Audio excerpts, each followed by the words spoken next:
एक ब्राह्मण या एक भगत को पैसे दे देते हैं, वो आपके लिए अनुष्ठान कर रहा है या नहीं कर रहा वो आपको नहीं पता होता। आप उम्मीद लगा के बैठे होते हैं कि वो आपके लिए अनुष्ठान कर रहा है। केवल सोमवार को ही जाकर आप वहाँ पर एक माला जाप करके जरूर आइएगा। माला को गौमुखी में ही रख के जाप करिएगा, माला दिखनी नहीं चाहिए।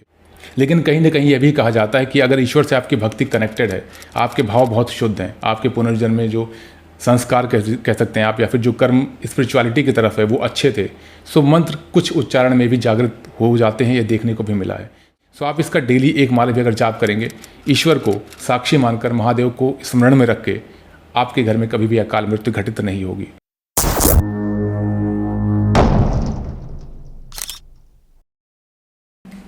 जय श्री राम, जय हनुमान। आप सभी जानते हैं कि शिव पुराण जो है उसमें वर्णन देखने को मिलता है महादेव के बारे में, शिव जी के बारे में, और उन्हें महाकाल भी कहा जाता है। महाकाल मतलब काल से परे, समय से परे। जैसे कि सभी जानते हैं कि मार्कंडेय जी की एक जो कथा में सुनने को मिलती है कि यमराज उन्हें लेने आए थे और उनका जो पाश था वो शिव जी की वजह से उनके प्राण ही नहीं खींच पा रहा था, क्योंकि उन्होंने शिवलिंग को पकड़ रखा था और वो महामृत्युंजय मंत्र का जाप का उच्चारण कर रहे थे। कहीं ना कहीं अगर ये देखा जाए तो आज के समय भी हमें देखने को मिलता है कि जब मेडिकल साइंस फेल हो जाता है, सिटी स्कैन, MRI, मेडिसिन सब ले लेके लोग थक जाते हैं, तो वो हमेशा भगवान की तरफ जाते हैं, क्योंकि एक आखिरी जो सहारा होता है वो ईश्वर है, और ईश्वर से परे कुछ भी नहीं है। कोई भी ऐसी चीज़ नहीं है जो कि पॉसिबल ना हो अगर आपके ऊपर ईश्वर की कृपा हो जाए तो। जब हम थक जाते हैं मेडिकल साइंस से, दवाइयों से और इन चीज़ों से, तब हम किसी न किसी से पूछते हैं कि क्या प्रॉब्लम आ गई है, हेल्थ अच्छी क्यों नहीं हो रही है, और तब वो या तो कुछ पैसे चार्ज करके आपके लिए एक अनुष्ठान करता है महामृत्युंजय जाप का। ये गलत भी नहीं है, क्योंकि महामृत्युंजय जाप का अनुष्ठान कोई 7 दिन, 11 दिन, 51 दिन इस तरह से किए जाते हैं। लेकिन हर एक जो साधक होता है या हर एक इंसान जो होता है वो हमेशा अनुष्ठान की तरफ नहीं जा सकता। आज की वीडियो जो है वो उन्हीं के लिए डेडिकेटेड है कि अगर आप अपने फैमिली मेम्बर्स के लिए या जिसे आप चाहते हैं उसके लिए महामृत्युंजय मंत्र का जाप का उच्चारण करना चाहते हैं, इसका पाठ करना चाहते हैं, अनुष्ठान करना चाहते हैं, इसका जो बेनिफिट है वो मैं आपको बता देता हूँ।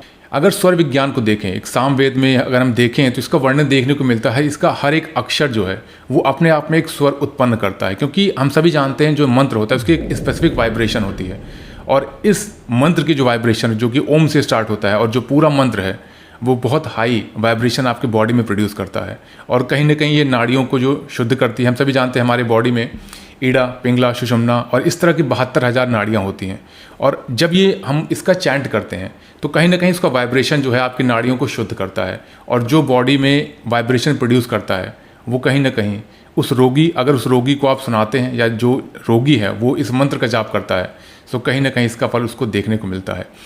इसका एक प्रैक्टिकल भी आप कर सकते हैं। अगर आप मंदिर के सामने बैठते हैं और आंख बंद करके बहुत ध्यान से महादेव को स्मरण करते हुए इस मंत्र का उच्चारण करेंगे, जो मंत्र मैं आगे आपको बताऊंगा, तो कहीं ना कहीं आप फील कर पाएंगे, आप थ्रोट से जब इसको एक वाइब्रेशन प्रोड्यूस करते हैं तो पूरी बॉडी, आपके जो चक्रास होते हैं वो फील करते हैं कहीं ना कहीं, क्योंकि इसकी जो वाइब्रेशन होती है बहुत ही अलग है। आप खुद फील करिएगा इस चीज़ को।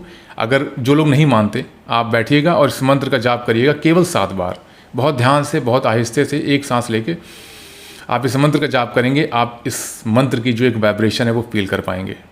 इस मंत्र का जो स्पेशली फ़र्क पड़ता है वो सूर्य और चंद्र नाड़ी पर पड़ता है, जिसकी वजह से जो हमारे 7 चक्रास हैं, जो कि मूलाधार, स्वादिष्ठान, मणिपुर, अनहता चक्र, विशुद्धि चक्र और आज्ञा चक्र, और जो ऊपर सबसे होता है सहस्त्रार्थ, जो कि लास्ट में एक्टिवेट होता है किसी का भी, और बहुत कम लोग हैं जो कि अपने सहस्त्रार्थ चक्र तक एक्टिवेट करते हैं। आज्ञा चक्र जब हम एक्टिवेट कर लेते हैं तो हमें दिव्य दृष्टि प्राप्त होती है, ईश्वर को देखने की क्षमता मिलती है। ये मंत्र भी कहीं ना कहीं इस चीज़ को हेल्प करता है कि जो अपने बॉडी में वाइब्रेशन करते हैं उनके चक्र जागृत होना स्टार्ट होते हैं, और इसका एक मिरेकुलस रिजल्ट देखने को मिलता है। और चक्रों की वाइब्रेशन से ही कहीं ना कहीं हमारी बॉडी जो है वो एक इम्यूनिटी बिल्ड करती है, एक प्रतिरोधक क्षमता मिलती है उसको। और ये वेदों शास्त्रों का ही नहीं, साइंस ने भी इस चीज़ को माना है कि जब मंत्र का उच्चारण होता है तो बॉडी में कहीं ना कहीं चेंजेस आते हैं। वो चेंजेस साइंस प्रूव नहीं कर पाता, उसका कहना है कि बॉडी ने प्रोड्यूस किए इम्यूनिटी बढ़ गई। But what about the behind the scene? अगर बॉडी की हम बात करें, बॉडी हमारी वही थी, तो ऐसी क्या चीज़ हो गई जो प्रतिरोधक क्षमता हमारी बॉडी में बन गई? ये चीज़ें साइंस प्रूव नहीं कर पाता, क्योंकि हमारे चक्रास को देखने की क्षमता साइंस में नहीं है। हालांकि वो इस चीज़ से समझता है कि हाँ, प्राण जो ऊर्जा है वो हमारे शरीर में फ्लो करती है, बट ईड़ा, पिंगला, सुषुम्ना या जो नाड़ियाँ हैं 72,000, उनके थ्रू, और उसे देखने की क्षमता अभी भी मेडिकल साइंस में नहीं है, जो कि हज़ारों साल पहले से हमारे ग्रंथों में देखने को मिल रही है। पहली चीज़ जो है, जो रोग से रिलेटेड है, अगर कोई बीमारी ग्रसित इंसान है उसके लिए केवल ये एकमात्र ऐसा मंत्र है जो कि हमेशा कारगर देखने को मिला है। महामृत्युंजय मंत्र का जाप का उच्चारण जो है वो कहीं ना कहीं इतनी हाई एनर्जी प्रोड्यूस करता है बॉडी में, सुनने वाला या फिर जिसके लिए अनुष्ठान किया जा रहा है संकल्प लेके, उसको कहीं ना कहीं बहुत ही ज़्यादा प्रभावित करता है और बीमारी को हराता है। दूसरी चीज़, इसका जो अनुष्ठान होता है वो अकाल मृत्यु को टालने के लिए भी किया जाता है, क्योंकि जब कोई बीमार हो या किसी का एक्सीडेंट हो जाए या हॉस्पिटल में है या कोई भी इस तरह से रिलेटेड है कि उसे लगता है कि कहीं उसके प्राण न चले जाएं, तो वहाँ पर केवल और केवल सभी जो साधक हैं, तांत्रिक हैं या फिर जो भगत हैं, वो एक ही चीज़ उनके दिमाग में आता है कि हमें यहाँ पर महामृत्युंजय का अनुष्ठान करना है, महामृत्युंजय जप का एक अनुष्ठान करना पड़ेगा प्राण बचाने के लिए। आप में से सभी लोगों ने देखा होगा, मूवीज़ में दिखाते हैं, और अगर आप शास्त्रों में देखेंगे तो शास्त्रों में भी क्लियर वर्णन इस चीज़ का देखने को मिलता है। सो महादेव की कृपा से क्यों ना आप किसी ब्राह्मण, किसी भगत को पैसे देने के बजाय खुद उस चीज़ का अगर सीख कर प्रयोग करें तो क्या बुराई है। बहुत सारे लोग आज भी सोचते हैं कि हम खुद नहीं कर सकते। एक ब्राह्मण या एक भगत को पैसे दे देते हैं, वो आपके लिए अनुष्ठान कर रहा है या नहीं कर रहा वो आपको नहीं पता होता। आप उम्मीद लगा के बैठे होते हैं कि वो आपके लिए अनुष्ठान कर रहा है। सो इससे बेहतर मुझे लगता है कि ऐसा कुछ नहीं है, क्योंकि अगर महादेव की कृपा आपके ऊपर होगी, आप महामृत्युंजय जाप जब आपने घर पे करेंगे, आपका शरीर, आपके जो पूरा घर का एक ऑरा है, जो एंटिटीज़ हैं, पॉजिटिव एंटिटीज़ हैं, डीटीज़ हैं, कहीं ना कहीं उसकी कृपा आपके घर पर होना शुरू हो जाती है। सो इसका बेनिफिट आपको लेना चाहिए। सनातन धर्म में ऐसी ऐसी चीज़ें हैं जिसका प्रयोग करने के बाद लोगों को लगता है कि हाँ, एक मिरेकुलस चीज़ उनकी ज़िंदगी में होना शुरू हो जाती है। सो आज की वीडियो उन्हीं से रिलेटेड है। मैं स्टेप बाय स्टेप सारी चीज़ें बताऊंगा। हाँ, कुछ चीज़ें हैं जो करन्यास, हृदयन्यास या ये चीज़ें, अगर आपको ये भी चीज़ें जाननी है तो आप मुझे कमेंट करके बताइएगा। मैं एक अलग वीडियो बना दूंगा जिसमें सारी डिटेल्स में शेयर करूंगा, क्योंकि वो मंत्र होते हैं और सारे साधक उसे नहीं कर सकते। सो चलिए स्टार्ट करते हैं इस मंत्र को।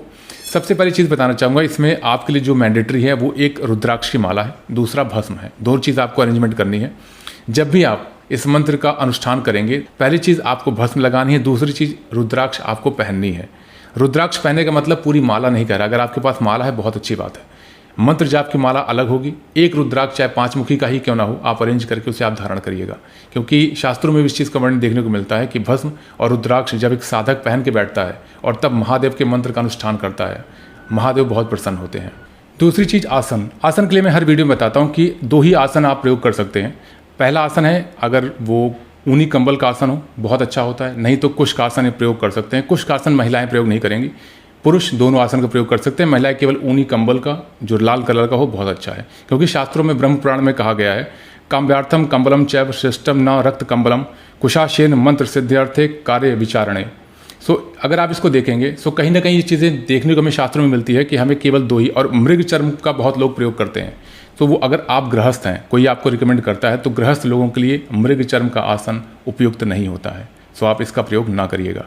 अब अगर बात किया जाए ये कब करना चाहिए और कैसे करना चाहिए, सो यहाँ पर कुछ डिटेल्स हमें देखने को मिलती है कि इसका जो सबसे अच्छा टाइम होता है वो देखने को मिलता है प्रदोष, शिवरात्रि, कृष्ण पक्ष की हो, श्रावण सोमवार हो, श्रावण पक्ष हो, या अगर आपके घर में रोगी है, आप बहुत ज़्यादा बीमारियों से ग्रस्त हैं या बहुत तकलीफ में हैं, तो किसी शिवालय में जाके आप संकल्प लेके किसी भी सोमवार से आप शुरू कर सकते हैं, क्योंकि सारे दिन महादेव से ही रिलेटेड हैं, उनसे परे कुछ भी नहीं है। तो आप सोमवार को जाएं, हाथ में जल, अक्षत, पुष्प और 1 रुपये का सिक्का रख के संकल्प वहीं शिवालय में ही लें, क्योंकि शिवालय में जब आप संकल्प लेंगे तो आपका जो अनुष्ठान है वो कहीं ना कहीं महादेव की कृपा से पूर्ण होगा।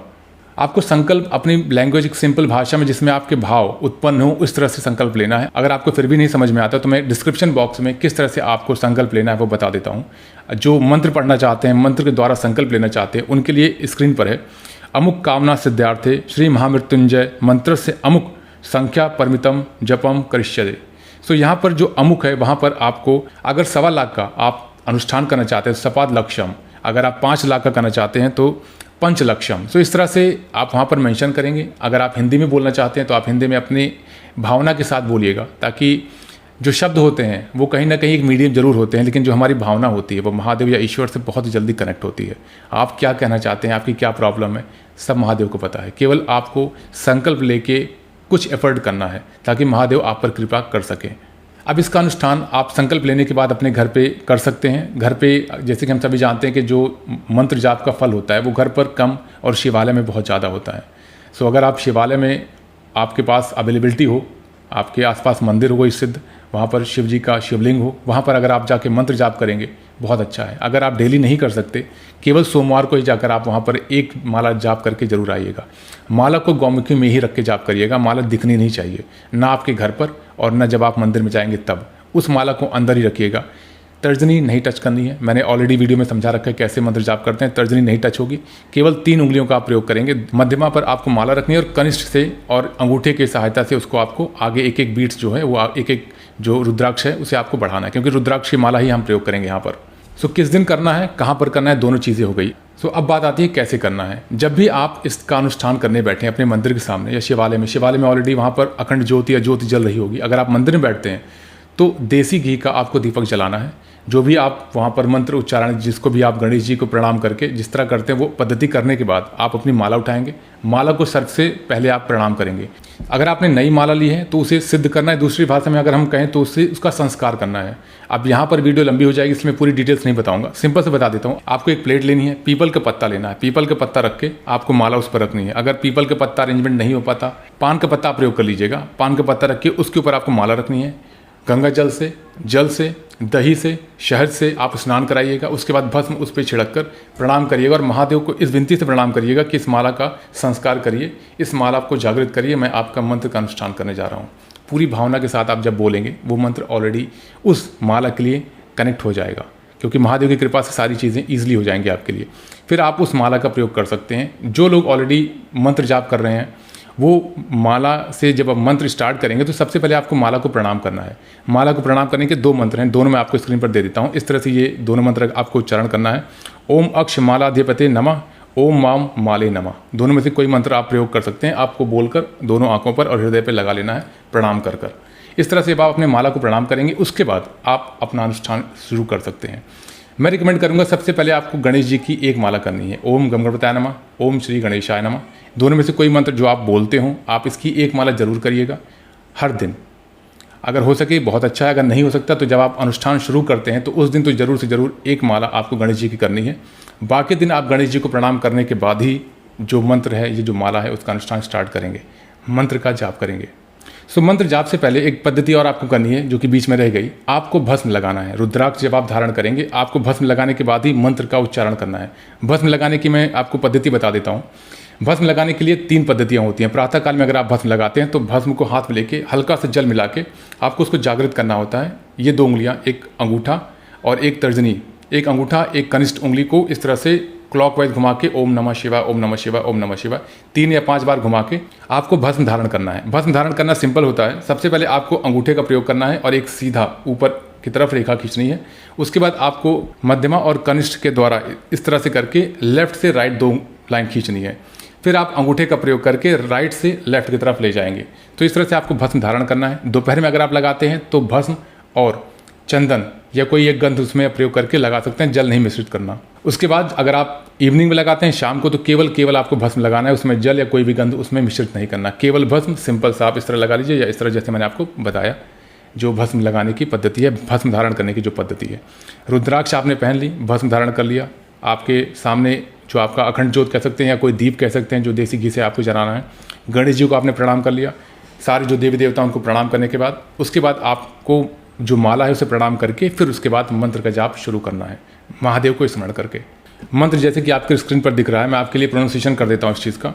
ओम होम ओम जुंग स भूर्भुवः स्व त्र्यंबकम मेजामहे सुगंधिम पुष्टिवर्धनम उर्वारुकमेव बंधनान मृत्योर्मुक्षे मामृतात् भूर्भुवः स्वरो जुंग स होम ओम।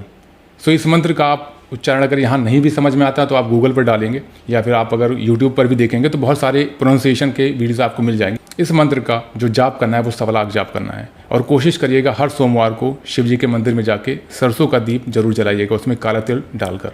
काला तिल सरसों का दीप जलाना है आपको और कोशिश करिएगा जल जरूर वहाँ पर चढ़ाएँ। एक दीप जलाना और जल चढ़ाना हर सोमवार को बहुत टफ नहीं है और कहीं ना कहीं जैसे कि बताया जाता है कि 1.25 लाख की संख्या में जाप करने पर ही जागृत होता है। ये एक शास्त्रों में लिखित बात है, लेकिन कहीं ना कहीं यह भी कहा जाता है कि अगर ईश्वर से आपकी भक्ति कनेक्टेड है, आपके भाव बहुत शुद्ध हैं, आपके पुनर्जन्म में जो संस्कार कह सकते हैं आप या फिर जो कर्म स्पिरिचुअलिटी की तरफ है वो अच्छे थे, सो मंत्र कुछ उच्चारण में भी जागृत हो जाते हैं, ये देखने को भी मिला है। सो आप हर सोमवार को दीप जलाएंगे, जल चढ़ाएंगे और इसका अनुष्ठान अपने घर पर करेंगे। ये बहुत ही इंपॉर्टेंट है। और जिस रोगी को दिक्कत है, कोशिश करिएगा जब आप मंत्र जाप करते हैं तो उस समय एक तांबे के पात्र में जल रखिएगा, और जब आप मंत्र और आरती सारी चीज़ें संपन्न कर लेंगे तो उस जल को आप एज अ प्रसाद, जो जिसको बीमारी है, जो अकाल मृत्यु है, जो भी प्रॉब्लम्स चल रही हैं, उनको आप पिलाइएगा। इस बहुत ही ज़्यादा आराम मिलता है। इस मंत्र के उच्चारण से आप देखेंगे 21 से 51 दिन में ही कई चीज़ें आपको मिरेकुलस घटित होना स्टार्ट दिखेंगी आपको अपने सामने। क्योंकि ये ऐसा नहीं है कोई नया मंत्र है या शाबर मंत्र, इस तरह से इसका पद्धति और इसका विधान हर एक ब्राह्मण जानता है। हजारों सालों से इसका अनुष्ठान होता आ रहा है और इस मंत्र की प्रूव के लिए कोई प्रमाण की आवश्यकता नहीं है। आप इस मंत्र को पूरी विधि से, पूरे श्रद्धा के साथ, पूरे भाव के साथ करिएगा, आपको ज़रूर से ज़रूर सफलता मिलेगी। जिस व्यक्ति के लिए आप कर रहे हैं उस व्यक्ति को स्मरण करते हुए महादेव के चरणों में, महादेव के आशीर्वाद के साथ आप इसका जाप करिएगा। कोई भी क्वेश्चन अगर होता है आपके मन में, प्लीज़ आप कमेंट में पूछिएगा। मैं पर्सनली चेक करके इस वीडियोज़ के लिए सारे कमेंट पर रिप्लाई करूँगा, क्योंकि कहीं ना कहीं इस वीडियो को देखने वाला किसी न किसी प्रॉब्लम में है। सो आप इसको एक भावना के साथ करिएगा। और दूसरी चीज़, आपके घर में अगर कोई नहीं भी इस तरह से दिक्कत में है तो अकाल मृत्यु को टालने के लिए, आपके पूरे परिवारजन को अकाल मृत्यु से दूर रखने के लिए कहीं ना कहीं महादेव के आशीर्वाद की ज़रूरत होगी। सो आप इसका डेली एक माला भी अगर जाप करेंगे, ईश्वर को साक्षी मानकर, महादेव को स्मरण में रख के, आपके घर में कभी भी अकाल मृत्यु घटित नहीं होगी। उनकी कृपा सदैव आपके ऊपर बनी रहेगी। जो एक रोग आता है घर में जिसकी कोई इलाज नहीं होता, या फिर जिसके लिए साइंस फेल हो जाता है, इस तरह के भी रोग आपके घर से, आपके परिवारजनों से दूर रहेंगे। सो आप कमेंट में लिखिएगा, हर हर महादेव, काल हरा, कष्ट हरा, दुख हरा, दारिद्र हरा, हर हर महादेव। जय श्री राम, जय हनुमान।